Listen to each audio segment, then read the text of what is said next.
Wow, what a shit show at the Capitol. I'm gonna go ahead and guess stop being so gullible wasn't anyone's New Year's resolution for 2021. How the hell do people keep falling for this shit? Here's a video of the kerfuffle that happened between the protesters and the cops when they got past the barricades. Police are squabbling with protesters. Oh, there we go.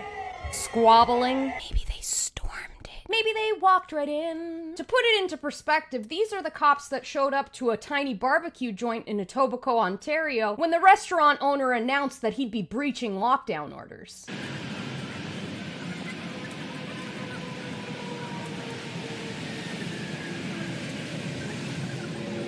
And these are the, cop that showed up to protect what is usually considered one of the most secure federal buildings in the U.S.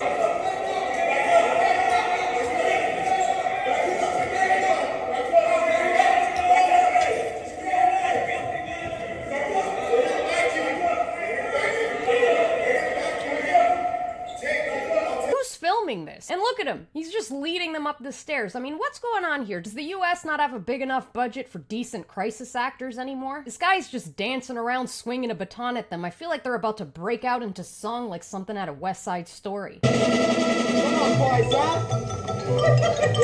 Hey, come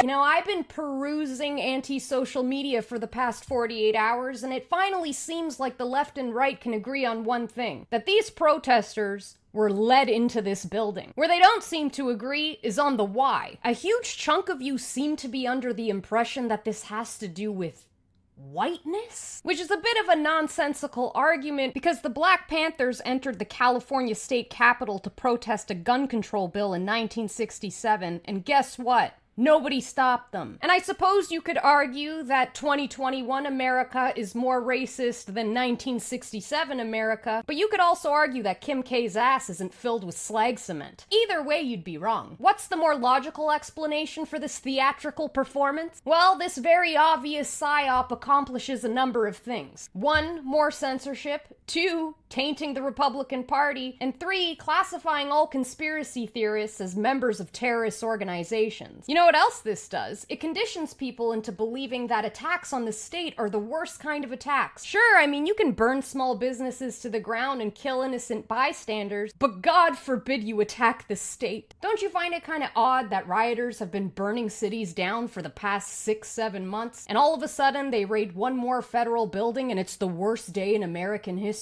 Is it so hard to believe that maybe, just maybe, the people who burned your cities to the ground are being paid by the same people who paid GQ Chewbacca to take a shit on Nancy Pelosi's desk? I don't understand why anyone would identify with these nutcases. Is it so hard to believe that 95% of BLM protests were peaceful, while simultaneously believing that 95% of Trump supporters are peaceful? Let's make 2021 the year we wise up and realize that there are only two teams. Us versus them.